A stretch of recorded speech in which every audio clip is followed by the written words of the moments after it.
Guys, this is the OnePlus 5 that I'm going to talk about today, and along with that, we also have the OnePlus 3T. I did use the phone for a few days before the launch. Obviously, I wasn't sent a device, but I did get to use it anyway. But then after launch, I have actually used it for quite some time, and this is my initial thoughts. Not initial, but I have been using it, so I could talk a lot about it already.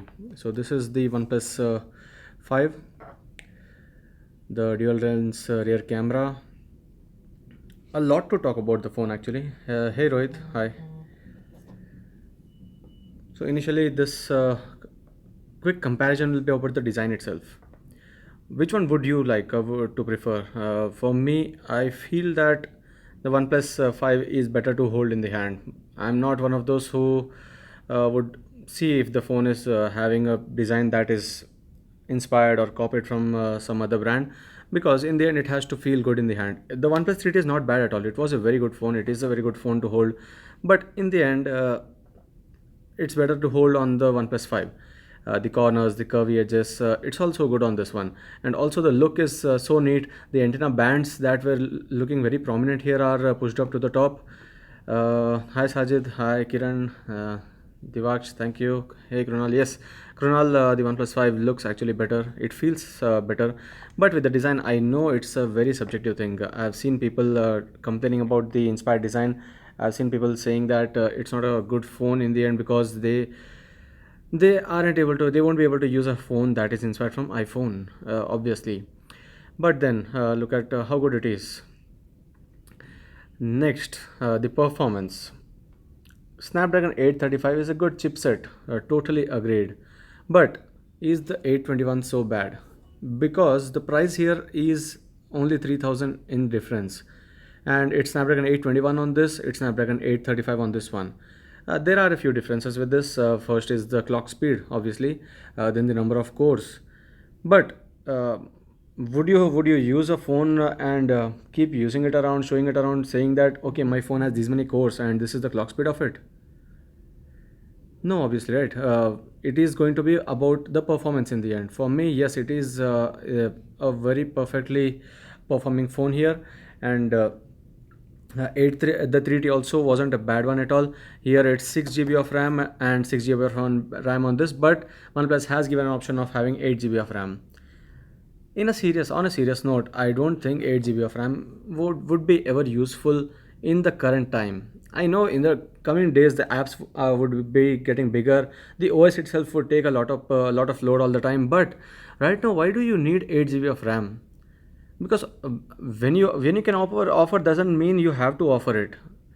6 is doing pretty good. 6 GB of RAM on the 3T is doing pretty good, and I haven't ever seen a situation where I needed 6 GB of RAM completely.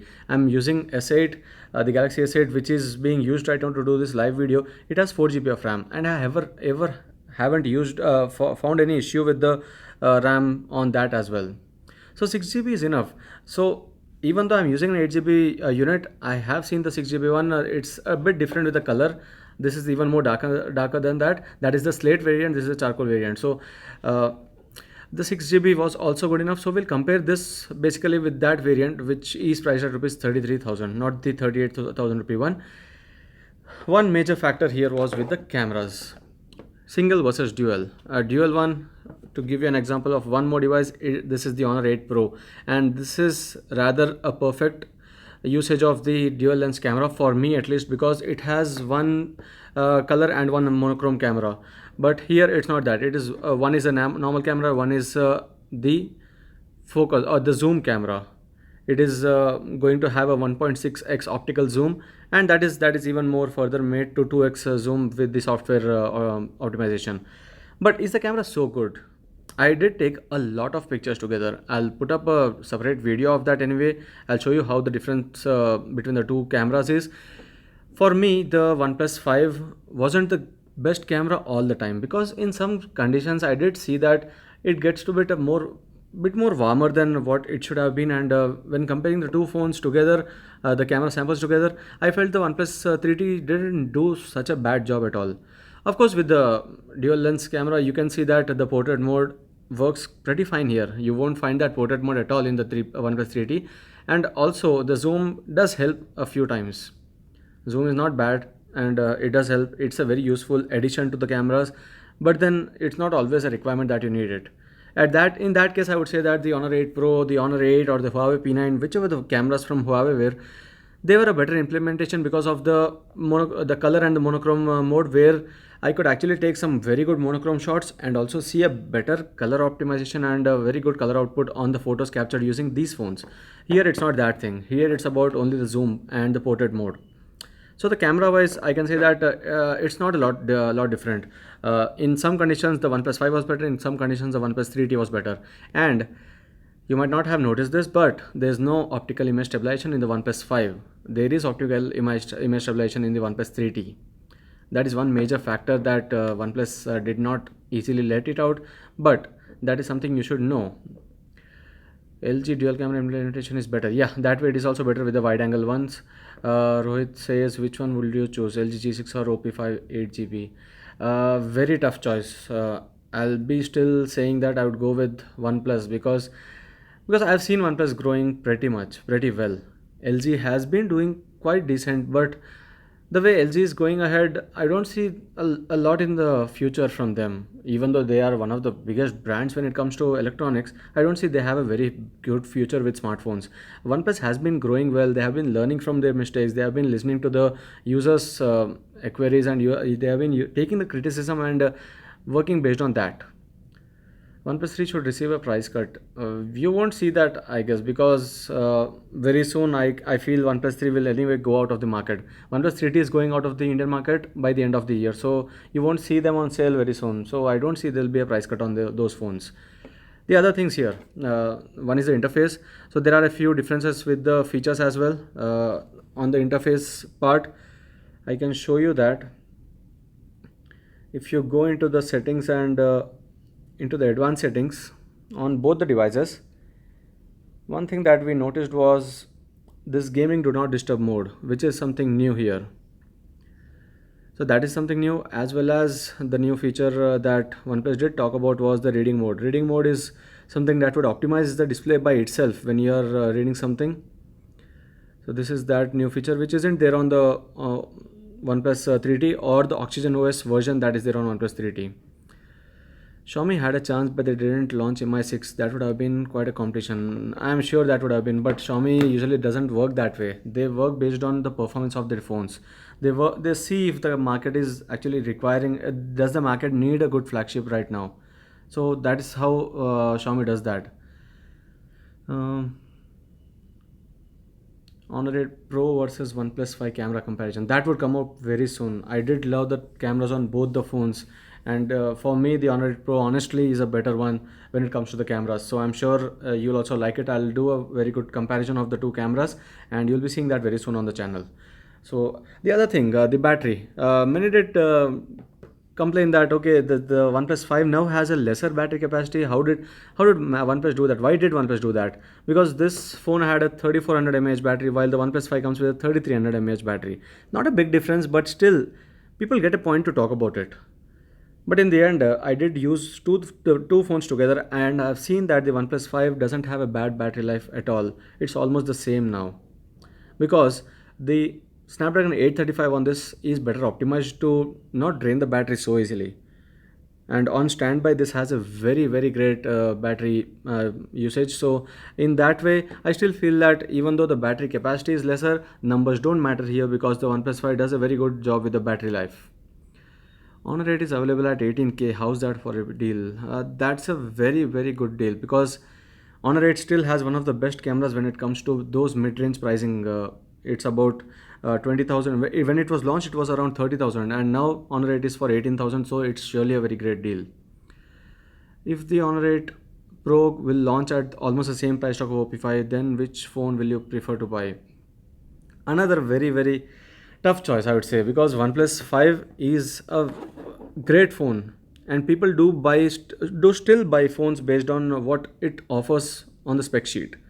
So this has Snapdragon 835, and many would prefer choosing that over the Honor 8 Pro. But the performance on the Honor 8 Pro hasn't been bad at all. So I'm still confused. I've used the Honor 8 Pro only for 3 to 4 days, so I can't already judge whether the performance is so good or not. And I haven't played a lot of games to say if it heats up or not, and if there are any lags. But on the OnePlus 5 there were no lags and there was no heating issues at all. Everything was so good on the OnePlus 5.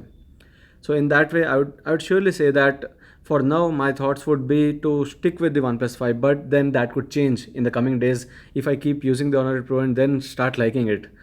On the design side, there's not much of a difference. You can see that it's almost the same in a way, and on the front as well there's a lot of differences here, similarities here, sorry. But here this has a 2K display when compared to 1080p display on the OnePlus 5.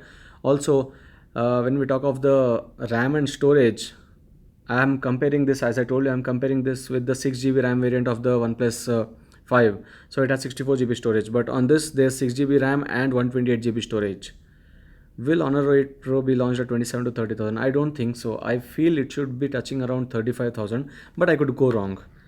I'm not surely saying that it might not be around 30,000, but who knows?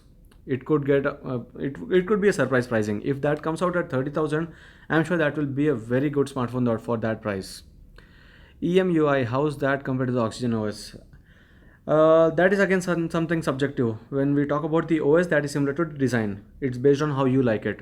So for me, EMUI has a lot more to offer than the Oxygen OS. But then many prefer a very good, a simple interface that is quite close to stock Android, and that is what is offered on the Oxygen OS. So in that way, I would say that some would prefer the Oxygen OS for its simplicity. While if you take out the list of features that are offered, I would say that EMUI is better in that way.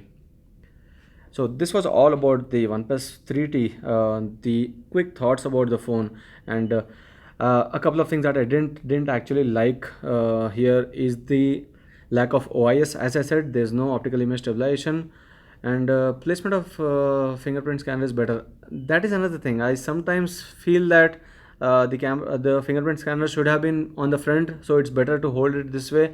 But sometimes I do feel that on the back it's not a problem. So it's okay in that way. Another thing I didn't like is how did OnePlus not have it with water resistance? Almost all the smartphones right now, which are flagships, the company has taken care of that, and Galaxy S8, LG G6, most of them have come with the water resistance. This has become something like a norm. When you're spending so much of amount on that phone for a flagship, you should have those basics. I've got habituated to using the Galaxy S8, and while I go for swimming, while I go under the rain, I don't even care if the phone gets wet because I know that it is water resistant. On the other hand, I'll have to save my OnePlus 5. So that is one thing that OnePlus should have taken care of. They did a Reddit AMA where they said that it would add up to the cost and it would make the phone thicker. I would have preferred a thicker phone. I don't care if it's so slim or if it's thick. If I'm getting the features, that should have been good. If I'm not getting that feature, I'm disappointed. So OnePlus should have had that water resistance IP67, 58 or 67, whatever it is. You should have taken that. Pete Lau said that it's not a priority. It is a priority. I don't know who says it's not a priority, because if it's someone who used an iPhone 7, if it's someone not just iPhone 7, many of the Sony phones recently. So there's a lot of phones that now have water resistance, and if you miss out on that point, you can't say that the consumer does not take it as a factor. It is still a good factor for people to buy a phone with water resistance when you're paying over 30,000 rupees for a phone. I know it's hard to compare a phone that is priced at 58,000 rupees, Samsung Galaxy S8, with a phone that is priced at 33,000 to 38,000. But still, when you're offering 6 to 8 GB of RAM, you could reduce that, get that to 66 GB as a standard feature, and then have water resistance in that. Those things is what you have to take care of, but OnePlus didn't do that, and that is a major bump there. I felt OnePlus should have done that, because that will be a factor that I would surely talk about. Smartphone brands need to think about consumer experience. I won't say that it's only the brands that have to take some blame, because sometimes consumers also say that I need a phone that has a lot of RAM. I don't know where you would use that amount of RAM, but still there are people who say that I need 8 GB of RAM because who knows, in future I might use a lot of games, I might play a lot of games, and I want to resume back to the same game. It should not go dead. These things is what people talk about. That's why the brands choose that, okay, let's do that. Anyhow, any other brand is not giving that much amount of RAM, so I'll do that and I'll have the upper hand above the other phones. So that is one other thing that I didn't like about the phone. One is the OIS, absence of OIS, and the other thing is the water resistant. That should have been there. That should have been there in the phone, but that isn't. Now the final point about I'm anyway going to have a comparison done on the two phones. That will be a separate video, but still for a quick one, I would say that this is not a bad phone at all. The OnePlus 3T is still a very good phone for 30,000 rupees. If you have a strict budget, you can't spend a few thousand more, then I think it's not a bad phone at all. 6 GB of RAM is offered here, 6 GB is offered here, 64 GB storage is also there. This phone has optical image stabilization. This doesn't have that. This has only EIS, electric image stabilization, which is a software feature. And Carl Pei just mentioned on Twitter that 4K does not have EIS support as well, so that is coming soon. But still, having a hardware support for stabilization is better than a software one. So that is one thing here. The displays are almost the same. So it's only the Gorilla Glass 5 on this OnePlus 5 when compared to the Gorilla Glass 4 on the OnePlus 3T. So that's the only difference with the display. But with the performance, I'm sure I didn't see any difference in the performance. But then surely the battery has been performing well on the OnePlus 5 because of the Snapdragon 835 on it. So with the cameras, as I said, it's a very different experience for me. Sometimes the OnePlus 3T has a better camera experience, and sometimes the OnePlus 5 did give me that, because the portraits are available only on the OnePlus 5, but then with the white balance, it was off the charts for the OnePlus 5. Do you think microSD card expansion should be there? I would say if you are giving 64 and 128 GB, there's no much need of extra storage. And I do remember that once one of the Xiaomi co-founders mentioning that if you have a microSD card slot and if you place one of the microSDs, that reduces the performance of the phone, because when the company is giving you a very good UFS storage and such, and when you're using a microSD card without even having a good class, it could be a class 6, class 4 card, it would actually reduce the read and write speed, and then you would blame the brand saying that okay, this brand is not giving such a good phone because the files cannot be copied fast. So that way I don't think that microSD is a big issue. But then if you had one, if you could give one in the phone, then it's always an advantage. Benchmark score. Swapnil says benchmark score. I haven't done that this time because you might have already read the stories saying that OnePlus has cheated with the benchmark scores by pumping up the performance, and that led to about 10 to 15% increase in the scores. And we are in 2017. Who checks the benchmarks? That is why we review phones, because we know that benchmarks aren't the only thing you need to consider. If you still buy phones based on benchmarks, then you'll end up buying some phone that you might not like in a few days. So it's better that you don't check the benchmark scores at all. Is Opify Daydream VR ready? No, I don't think I've seen that the company says it has Daydream VR support. So that is it. Thank you for watching. This was a good session, I guess. I was able to talk about the OnePlus 5 a lot, and also compare it with the OnePlus 3T. You'll see a full comparison of the two phones, and in a few days comparison between the OnePlus 5 and the Honor 8 Pro as well. So stay tuned to Gizmo Times for more. I hope you liked the video. Share it, and if you have any other questions, you can still comment, and I'll be happy to answer them. So stay tuned to Gizmo Times for more. Thank you.